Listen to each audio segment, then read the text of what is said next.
প্রায় ৪০০ বছর আগে চট্টগ্রামের সেনাদল বঙ্গোপসাগর হয়ে ভারত মহাসাগর পেরিয়ে আক্রমণ করেছিল মালদ্বীপ। সেই মালদ্বীপের সুলতানের স্ত্রীও ছিলেন বাঙালি। আজকের যুগে বসে আমাদের কি সহজে বিশ্বাস হবে যে চট্টগ্রামের একটি সেনাদল হাজার মাইল সমুদ্রপথ পাড়ি দিয়ে মালদ্বীপ দখল করেছিল? কি মনে হচ্ছে আমরা আষাঢ়ে গপ্প দিচ্ছি? কমেন্টে লিখুন আপনার কি মনে হয়। লিখুন লিখুন। লিখেছেন? চলুন তাহলে এবার শুরু করা যাক আমাদের আজকের পর্ব।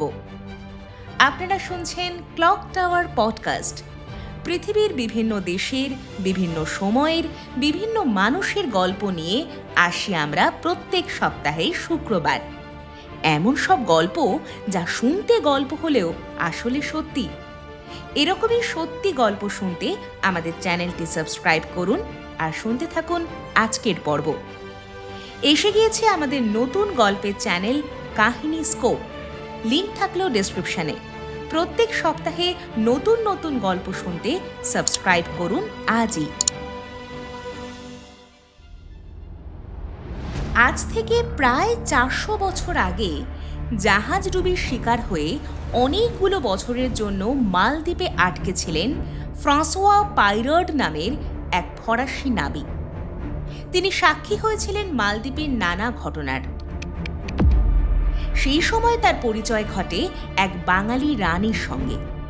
সেই চমকপ্রদ ঘটনার সংক্ষিপ্ত বিবরণ আজ আপনাদের শোনাব।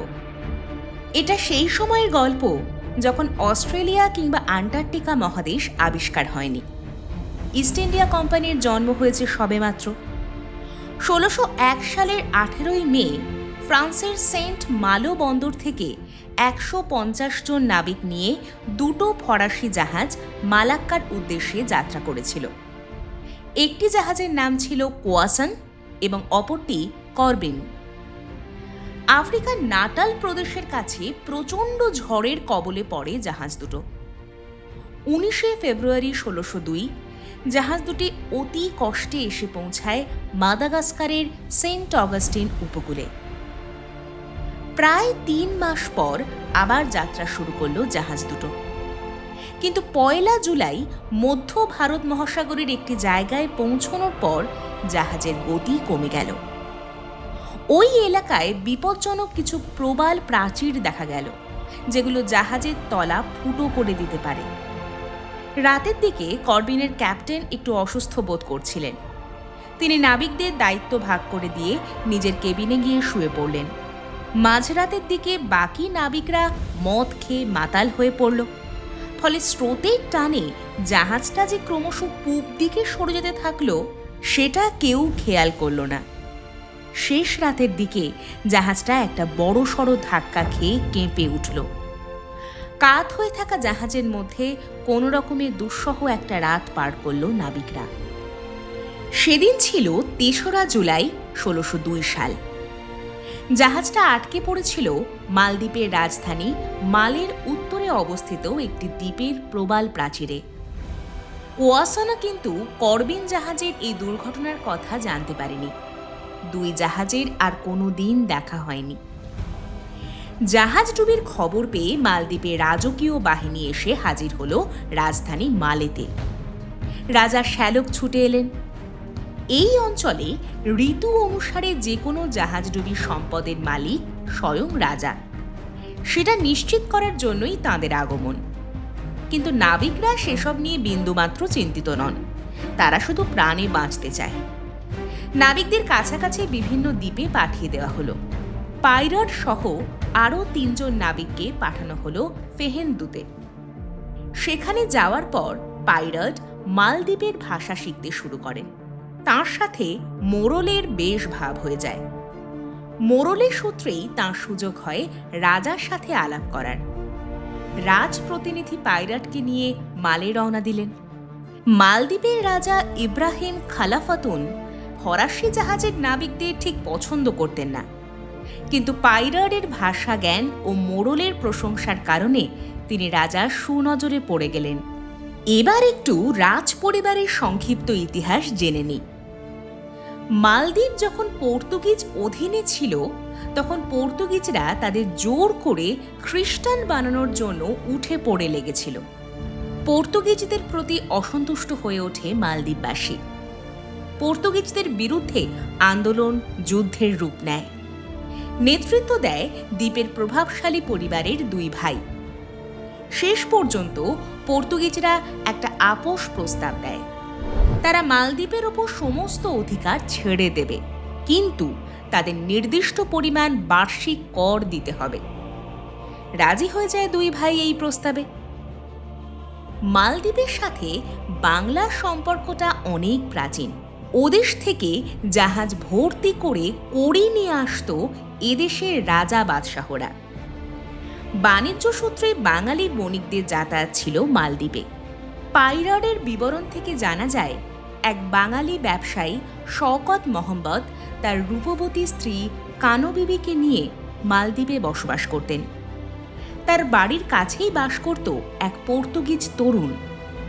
27 বছর বয়সী সাইমন রদ্রিগেজ ছিল গোয়ার বাসিন্দা।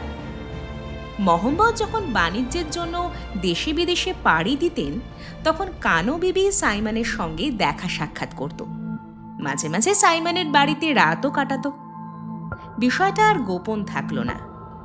শওকত একদিন সত্যিটা জানতে পেরে এক ফাঁদ পাতলেন।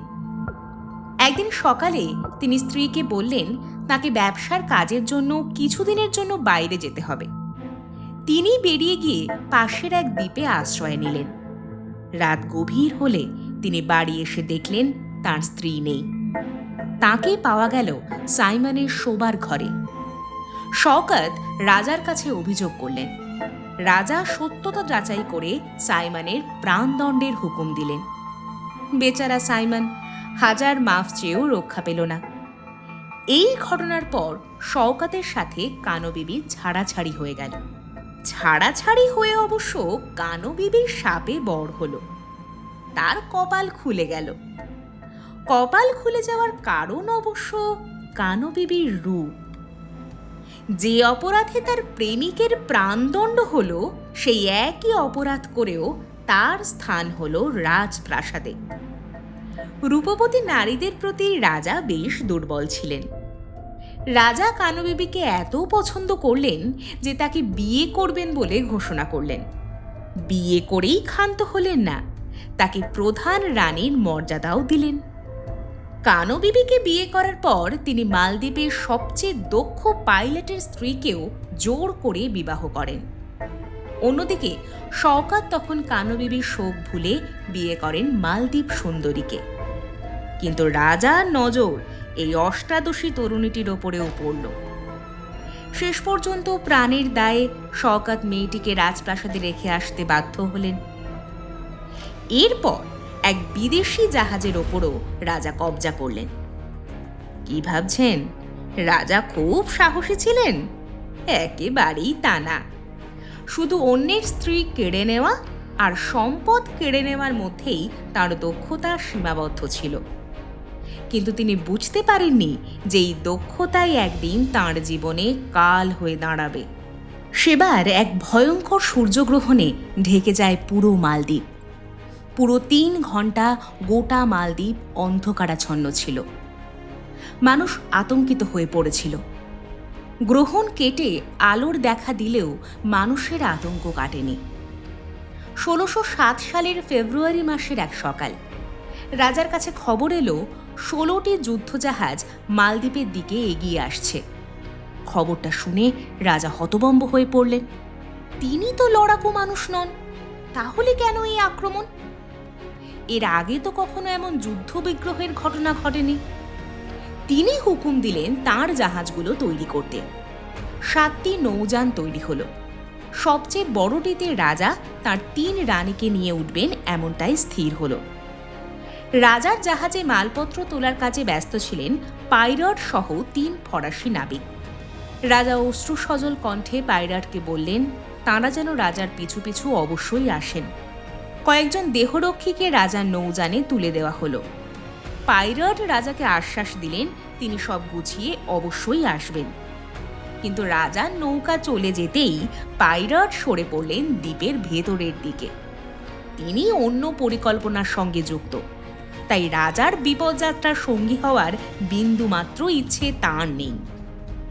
অল্প সময়ের মধ্যেই যুদ্ধজাহাজগুলো এসে গেল। পাইলটকে পর্তুগিজ ভেবে তারা হত্যা করতে উদ্যত হলে পাইলট বলেন তিনি ফরাসি নাবিক।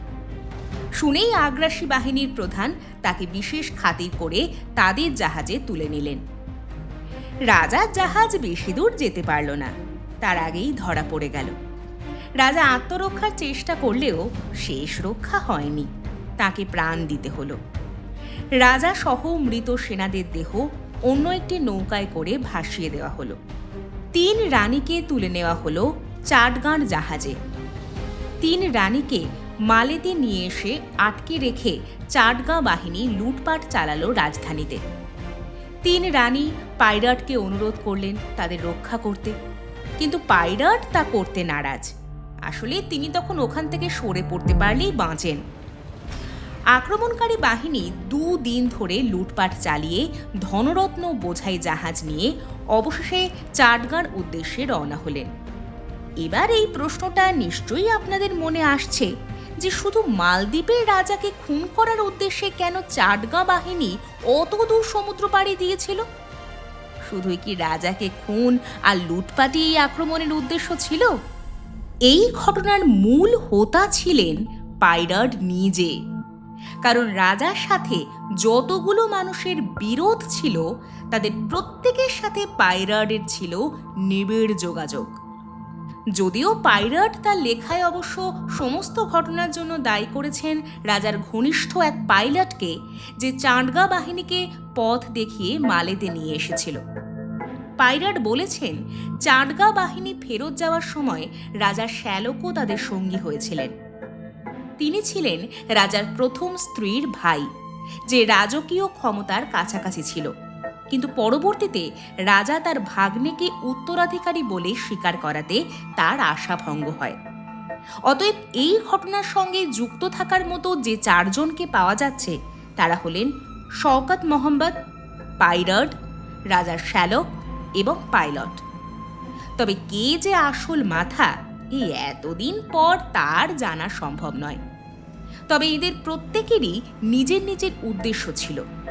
পাইলট চাইছিলেন দেশে ফিরতে, শওকত চাইছিলেন তার 2টি স্ত্রীকে রাজপ্রাসাদে তুলে নিয়ে যাওয়ার প্রতিশোধ নিতে। অন্যদিকে পাইলট চাইছিলেন তার জাহাজটি ক্রোক করার প্রতিশোধ নিতে। সব মিলিয়ে এরা সবাই যে একযোগেই ষড়যন্ত্রে জড়িত ছিলেন না এই সন্দেহ উড়িয়ে দেওয়া যায় না।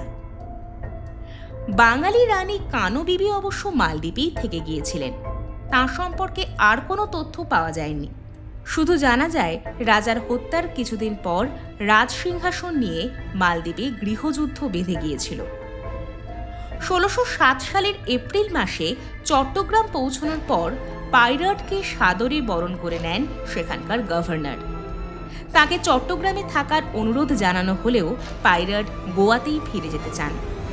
নানান ঘটনা দুর্ঘটনা পেরিয়ে পাইলট শেষ পর্যন্ত দেশে ফিরতে পেরেছিলেন 1611 সালে। এবার যে প্রশ্নটা আসে সেটা হলো, মালদ্বীপ আক্রমণ করা চাটগাঁ দলটা কি বাঙালি ছিল? পাইলট অবশ্য বলেছেন বাঙালি ছিল, কিন্তু চট্টগ্রাম তখনও বাংলার অধীনে ছিল না, আরাকানের শাসনে ছিল। তাই কারা আক্রমণ করেছিল তা সঠিকভাবে জানা না গেলেও আরাকান আক্রমণের সম্ভাবনাই বেশি। যে ধরনের লুটপাট ও অত্যাচার মালদ্বীপ দখলের পরে করা হয়েছিল তা বাঙালি সুলতান ও রাজাদের স্বভাবের সঙ্গে খাপ খায় না, বরং তা আরাকান রাজাদের সঙ্গেই বেশি মেলে। শুধু 400 বছর আগে ঘটে যাওয়া এই ঘটনার একটি ভৌগোলিক নজির রয়ে গেছে, রাজা ইব্রাহিম খালাফাতুনের সমাধি। মালের দক্ষিণ পশ্চিম দিকে হাংনামেধু দ্বীপের একটি মসজিদের সামনে রাজার সমাধিটা এখনও আছে। মনে করা হয় রাজার মৃতদেহ সহ নৌকাটি ভাসতে ভাসতে এক অজানা দ্বীপে এসে পৌঁছায়। সেখানকার স্থানীয় অধিবাসীরাই রাজার মৃতদেহকে দিনহীনভাবে সমাহিত করেছিল বালিয়াড়িতে। দোর্দণ্ড প্রতাপ দুর্ভাগা রাজা ঠিকমতো কাফনের কাপড়টুকুও পেল না তাঁর শেষকৃত্য অনুষ্ঠানে। কেমন লাগলো আজকের পর্ব? অবশ্যই জানান কমেন্টে। আমরা বাংলা ভাষায় আপনাদের জন্য তৈরি করার চেষ্টা করছি বাঙালির ইতিহাসের সবথেকে বড় অডিও লাইব্রেরি। আগামী প্রজন্মের জন্য আমরা রেখে যেতে চাইছি চেনা শহর বা মফস্বলের অচেনা গল্প, কিছু মানুষের গল্প। আপনাদের যদি আমাদের কাজ ভালো লাগে তাহলে অবশ্যই একটা লাইক করে দেবেন। আরও এরকম পর্ব শুনতে চাইলে সাবস্ক্রাইব করে সঙ্গে থাকবেন। আর যদি মনে করেন এরকম কাজ আরও অনেক মানুষের কাছে পৌঁছানো উচিত, তাহলে না হয় একটু বন্ধুদের সঙ্গে শেয়ার করে নেবেন। আর যদি আপনি ইউটিউবের নতুন হাইপ অপশানটি দেখতে পাচ্ছেন, তাহলে সেটাই ক্লিক করে দেবেন। আপনার এই ছোট্ট ভালোবাসা আমাদের পৌঁছে দিতে পারে আরও অনেক মানুষের কাছে। এসে গিয়েছে আমাদের নতুন গল্পের চ্যানেল কাহিনী স্কোপ, লিঙ্ক থাকলো ডেসক্রিপশানে। সাবস্ক্রাইব করুন আর শুনতে থাকুন দারুণ দারুণ সব গল্প। আজকের পর্ব পাঠে ছিলাম আমি মৌটুসী, স্ক্রিপ্ট সৌজন্যা মুখার্জি, পরিকল্পনা কৌশিক রায়, কভার রৌনক। আগামী সপ্তাহে আমরা আসছি আরও একটি নতুন পর্ব নিয়ে। সঠিক সময়ে নোটিফিকেশন পেতে অবশ্যই সাবস্ক্রাইব করে রাখুন আমাদের চ্যানেলটি।